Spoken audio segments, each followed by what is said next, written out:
오늘 주님 고난당하신 성금요일 특별히 이런 새벽에 오신 여러분 모두를 다시 한번 주님의 이름으로 축복하고 환영합니다. 마음을 담아서 주님의 사랑으로 우리 서로에게 사랑을 고백하는데요. 사랑합니다. 인사합니다. 사랑합니다.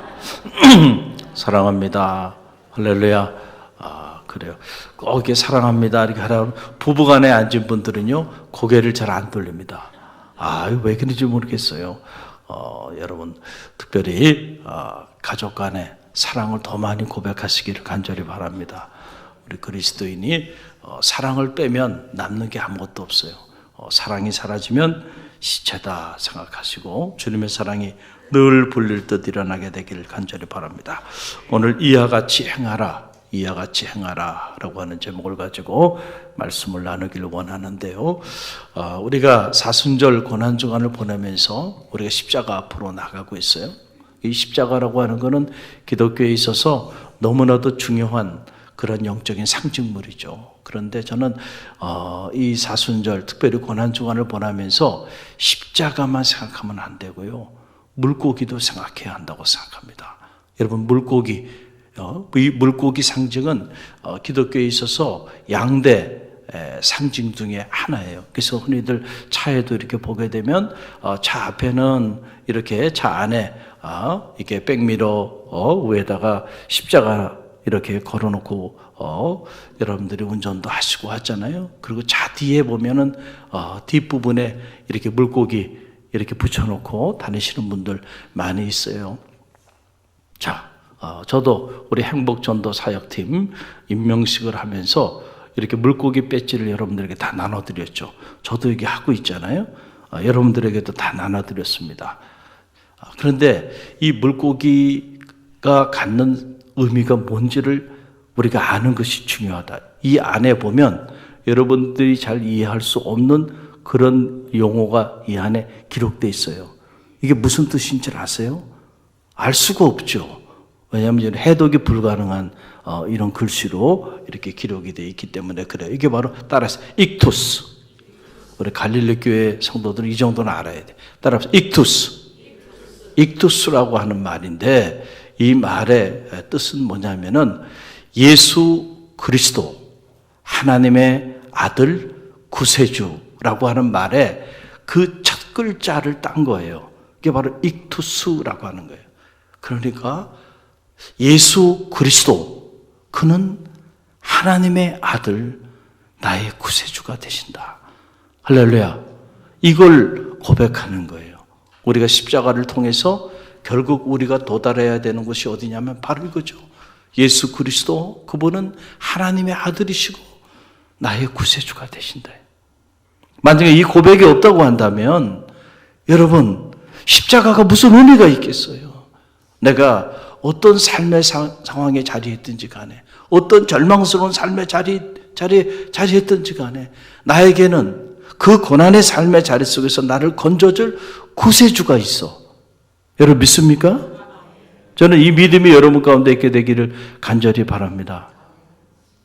사업을 하다가 어려움 가운데 처해져서 파산을 해서 길바닥에 내앉게 됐어요. 자녀의 문제 가지고 건강의 문제로 이런저런 삶의 문제 가지고 출구가 보이지 않는 절박한 상황에 자리하고 있어요. 그래도 우리는 무너지지 않습니다. 왜 안 무너지나요? 다른 이유가 아니에요. 남편이 있고 아내가 있고 친구가 있어서가 아니고 바로 예수 그리스도 하나님의 아들 그분이 나의 구세주가 되기 때문에 그렇다는 거예요. 이 고백과 이 믿음이 여러분 가운데 있게 되기를 바랍니다. 또 하나 동시에 이 익투스라고 하는 말은 물고기, 헬라어로 물고기라고 하는 말이 익투스예요. 그러니까 두 가지 의미가 있는 거죠. 그럼 이 물고기가 갖는 의미는 뭘까? 여러분 주님께서 베드로를 부르시면서 뭐라 그랬어요? 내가 너로 사람 낚는 어부가 되게 하리라 그랬잖아요. 너는 이제 먹고 살기 위해서 생존을 위해 살아가는 물고기 잡고 평생을 그렇게 살아가는 사람이 아니고 이제는 사람 낚는 어부가 되게 할 것이다. 사명을 주셨습니다. 할렐루야. 그래서 이 물고기가 상징하는 거 예수 그리스도 그는 하나님의 아들이시고 나의 구세주가 되신다는 고백과 함께 그 고백을 하는 사람들은 다 사람 낚는 업으로 부르심을 받은 사명자가 됐다는 거예요. 그러니까 우리는 어디서 무엇을 하든지 간에 한 영혼 한 사람을 살리는 그 일에 우리의 모든 시간과 물질과 에너지를 사용해야 하는 그런 그리스도인이 됐다는 거예요. 모든 그리스도인은 사명자입니다. 생명을 살려야 하는 사명자입니다.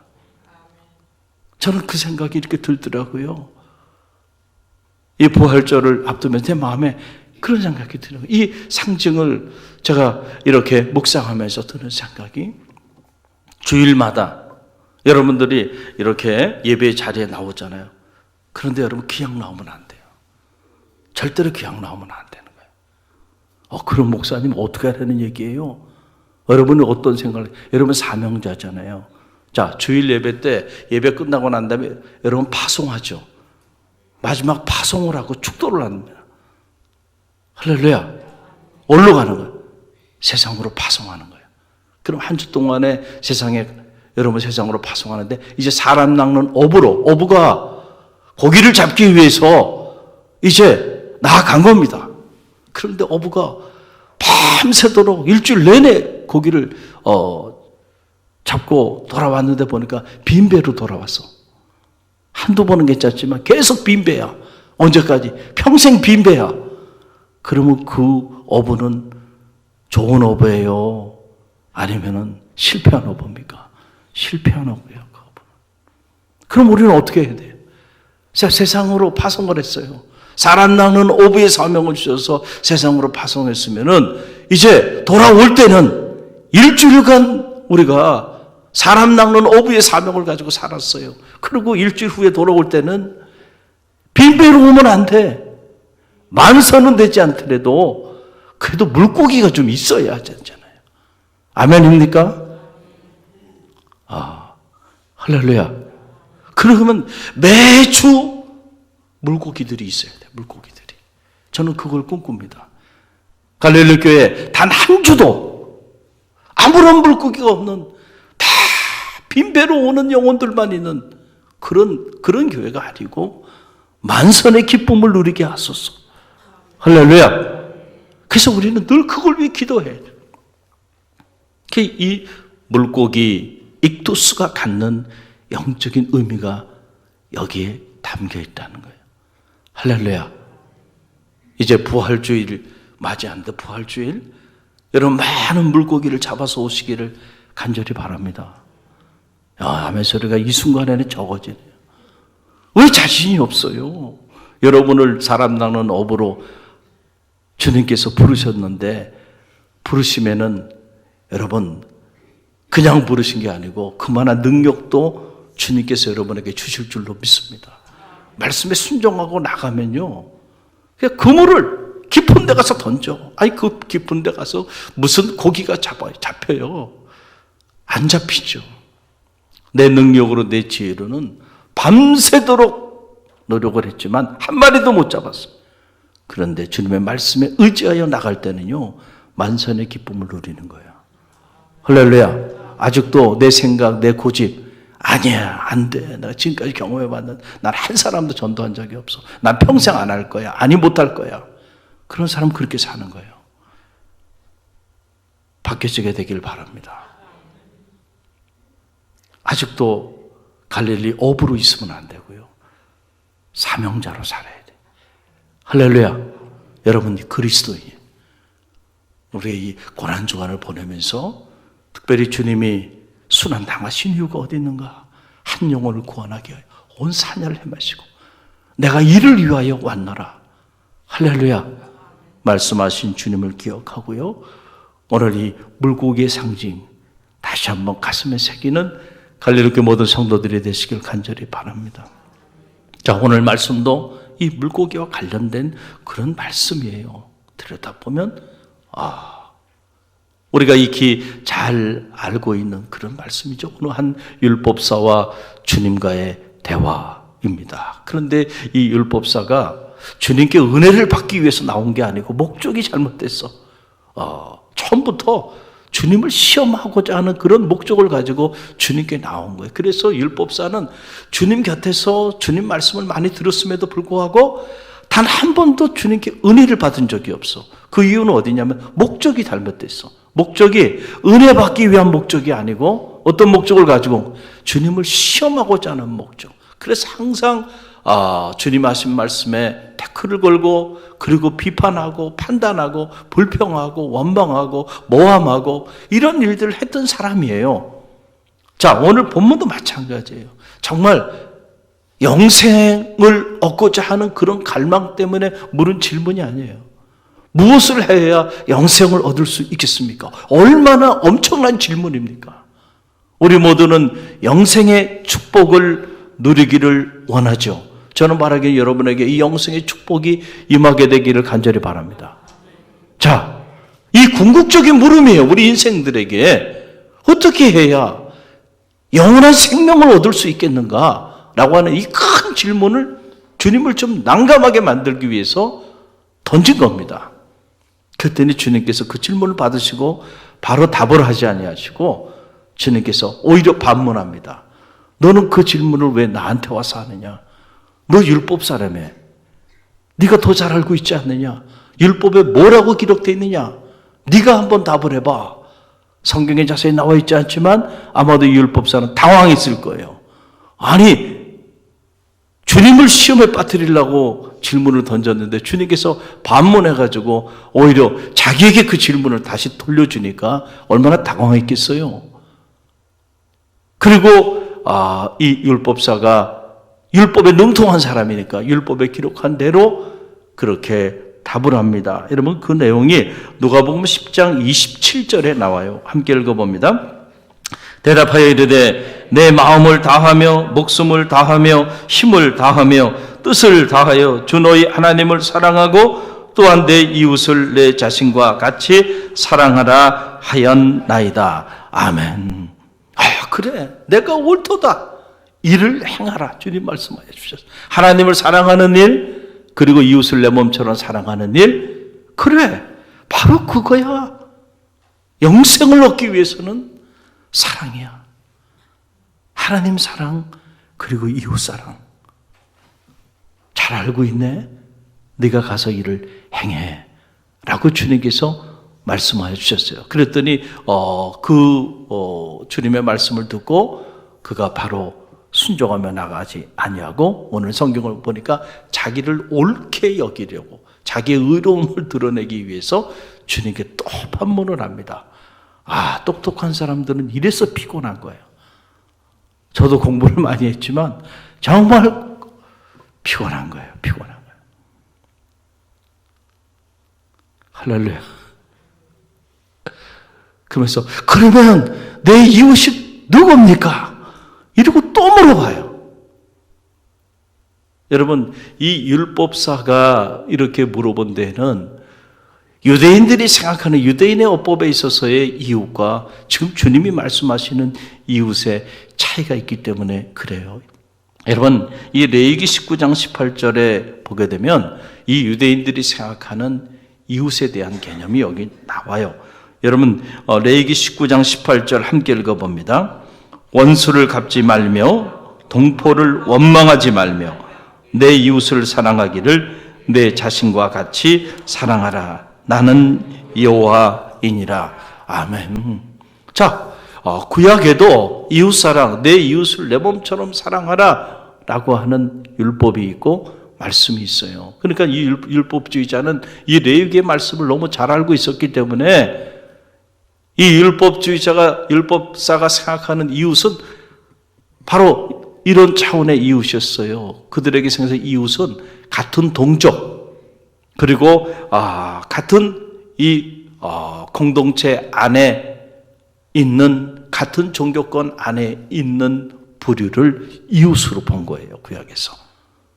그러니까 그들에게 이웃의 범주 안에는 사마리아인이나 이방인이나 이런 사람들이 이웃이 아니야. 그들의 이웃이 아니야. 그런데 지금 주님이 말씀하시는 이웃은 그 범주를 넘어서는 거예요. 할렐루야. 그래서 오늘 말씀에 주님께서 진정한 이웃이 누구인지를 설명해 주기 위하여 강도 만난 자의 이야기를 하는 겁니다. 강도 만난 자. 자, 예루살렘에서 이제 여리고로 내려가는 중에 어떤 사람이 그만 강도를 만났어요. 예루살렘이 해발이 한 750m 정도 되고 여리고성이 한 250m 정도 되니까 예루살렘이 훨씬 높아요. 높은 지대에서 낮은 지대로 이렇게 내려가다 보니까 그만 강도를 만나게 된 거예요. 또 내려가는 그 길이 험하고 돌도 많고 이런 사람들이 인적이 많지 않은 그런 지역들이 있었기 때문에 종종 강도들이 출몰하기도 했어요. 그 주님께서 이야기를 통해서 진리를 말씀해 주시는 거예요. 한 사람이 예루살렘에서 여리고로 내려가다가 강도를 만났는데 이 사람이 옷을 다 벗기고 그 사람은 거의 죽을 정도로 두드러 패고 그 사람이 가진 모든 것을 다 가지고 가버렸다는 겁니다. 자, 그런데 그때 제사장이 지나가요. 길을 지나가다가 그렇게 해서 강도 만나서 피를 흘리고 모든 것을 다 잃어버리고 고통 가운데 죽어가는 사람을 봤는데 제사장이 그냥 지나가 버렸다. 그 다음에는 레인이 지나가게 됐어요. 그런데 레인도 그걸 보고 그냥 지나가 버렸다.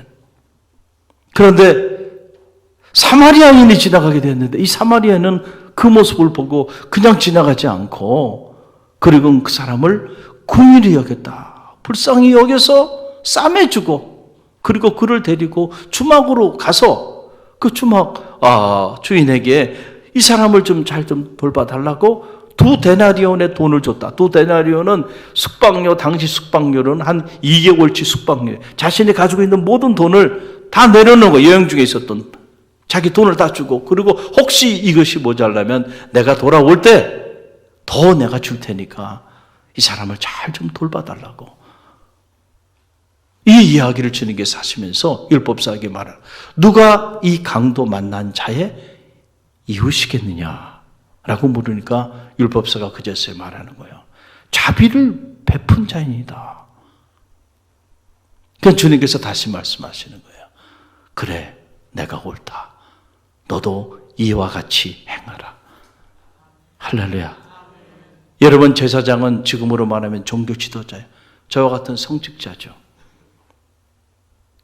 레위인은 당시에 평신도 종교 지도자로서 철저하게 율법에 따라 경건한 삶을 살았던 그런 사람들의 대명사가 레위인들입니다. 그러니까 제사장이 됐든 레위인이 됐든 이 사람들은 종교적인 열정 그리고 자칭 경건한 삶을 살아가고 있다라고 스스로 자부하며 살아갔던 그런 지도자들이었어요. 그런데 그들은 강도 만나 지금 피를 흘려 죽어가는 사람들을 돌보지 않고 외면하며 지나가 버렸다.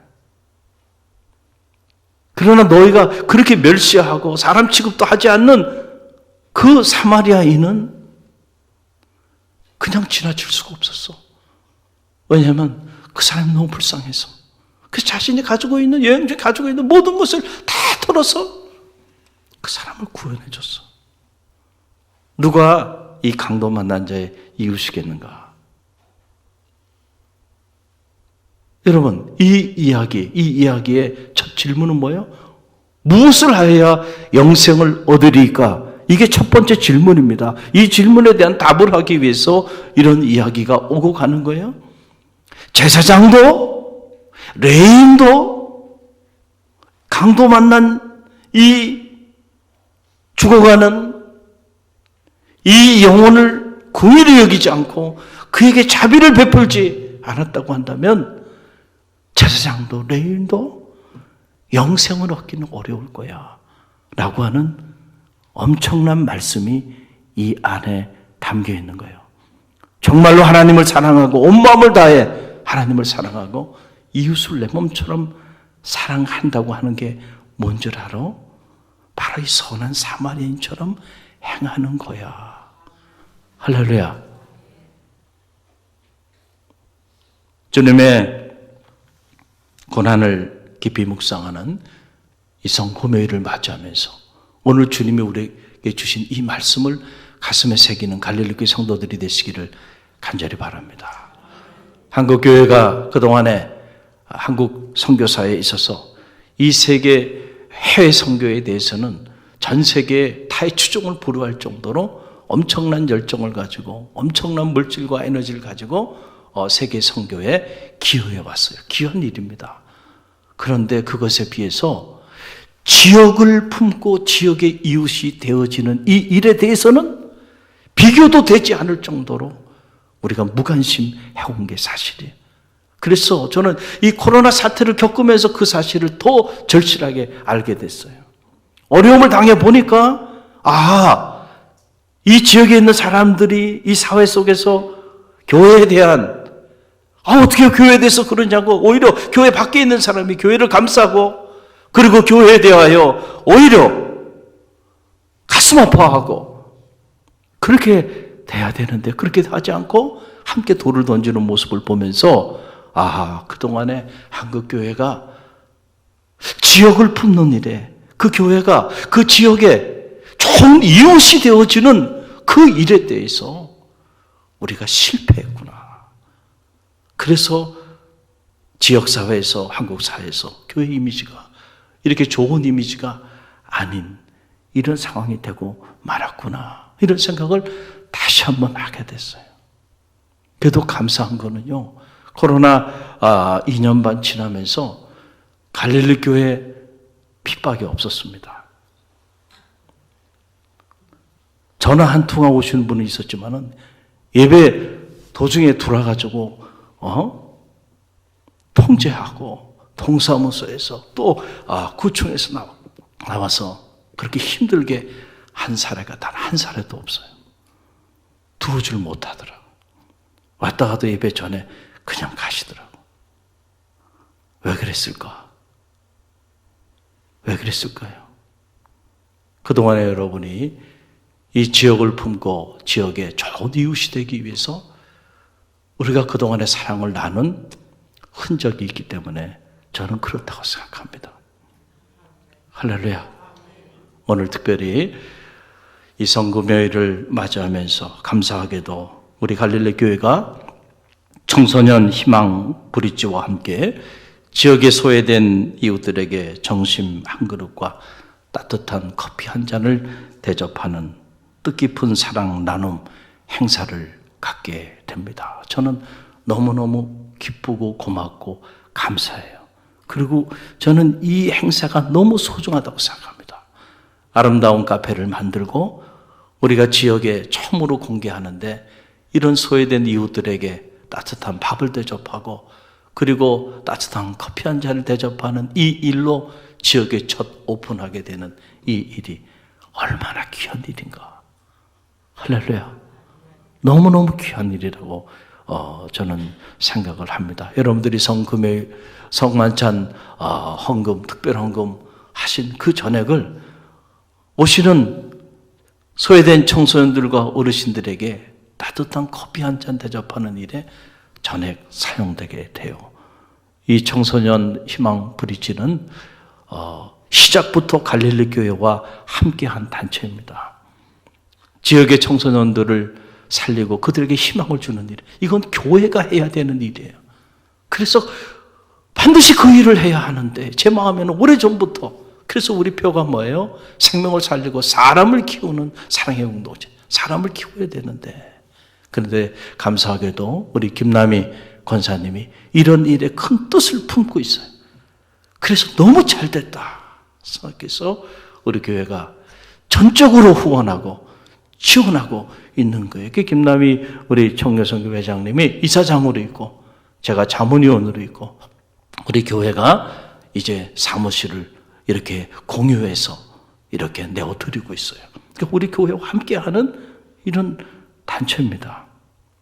지역의 청소년들에게 꿈과 희망을 주는 이런 일들이에요.